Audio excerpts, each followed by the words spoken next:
ഇപ്പോൾ ബി.ജെ.പി. സംസ്ഥാന അധ്യക്ഷൻ രാജീവ് ചന്ദ്രശേഖർ ആൻഡ്രൂസ് താഴത്തിലിനെ കാണാൻ എത്തിയിരിക്കുകയാണ്. അനുനയ ശ്രമങ്ങളുടെ തുടർച്ച എന്ന രീതിയിൽ തന്നെയാണ് ഈ നീക്കത്തെയും കാണേണ്ടത്. സൂരജ് സജീവ് വിവരങ്ങളുമായി. സൂരജ്, വിശദാംശങ്ങൾ.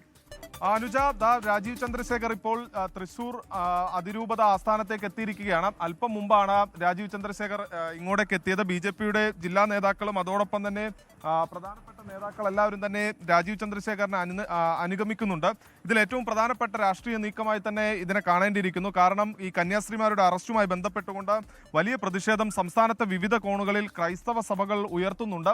അതിനിടയിലാണ് ഈ ക്രൈസ്തവ സഭകളെ അനുനയിപ്പിക്കുന്ന ലക്ഷ്യമിട്ടുകൊണ്ട് ബി.ജെ.പിയുടെ സംസ്ഥാന അധ്യക്ഷൻ തന്നെ ഇറങ്ങിക്കൊണ്ടുള്ള ഒരു പ്രതിരോധ നീക്കത്തിലേക്ക് ബി.ജെ.പി കടന്നിരിക്കുന്നത്. ഇന്നലെ സീറോ മലബാർ സഭ ആസ്ഥാനത്തെത്തി രാജീവ് ചന്ദ്രശേഖർ അധ്യക്ഷനുമായി കൂടിക്കാഴ്ച നടത്തിയിരുന്നു. അതിന് തൊട്ടു പിന്നാലെയാണ് ഇപ്പോൾ തൃശൂരിലെത്തി തൃശൂർ അതിരൂപത ബിഷപ്പായിട്ടുള്ള മാർ ആൻഡ്രൂസ് താഴത്തുമായി കൂടിക്കാഴ്ച നടത്തുന്നത്. ഇതിൽ കഴിഞ്ഞ ദിവസം തൃശൂർ അതിരൂപതയടക്കം വലിയ പ്രതിഷേധം ഉയർത്തിയിരുന്നതാണ്. പ്രത്യേകിച്ച് തൃശൂരിൽ നിന്ന് ഒരു MP ഉണ്ട്, ബി.ജെ.പിക്ക് കേന്ദ്രമന്ത്രിയുണ്ട്.